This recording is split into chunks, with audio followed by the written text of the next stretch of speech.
तर भिवंडीत महाविकास आघाडीत बंडखोरी होण्याची शक्यता आहे। काँग्रेसचे दयानंद सोरगे हे अपक्ष निवडणूक लढण्यावरती ठाम असल्याचं पाहायला मिळतं। भिवंडीची जागा शरद पवार गटाला गेल्यानं काँग्रेस कार्यकर्ते नाराज आहेत।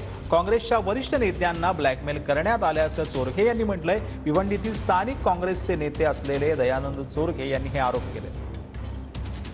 च्या दिवसामध्ये ह्या जागेवर ही जागा राष्ट्रवादीकडे गेली, सांगलीची जागा पण शिवसेनेकडे गेली।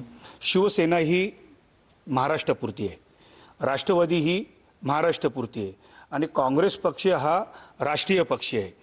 आणि ज्यावेळेला लहान मुलगा जेव्हा बापाकडे हट्टपण करतो, अशा पद्धतीने यांनी हट्टपण केला आणि आमच्या नेत्यांना खऱ्या अर्थाने ब्लॅकमेल केला। आमचे कार्यकर्त्यांचं असं म्हणणं आहे की कोकणातील सर्व 20 ते 25 हजार कार्यकर्ते आम्ही फॉर्म भरायला येणार। 27 एप्रिलला मी अपक्ष फॉर्म भरावा असा त्यांचा आग्रह आहे। कार्यकर्त्यांचा आग्रह, तुम्ही आता काय निर्णय घेणार? आता कार्यकर्त्यांचा आग्रह म्हणजे कार्यकर्त्यांचं ऐकावंच लागेल ना मला।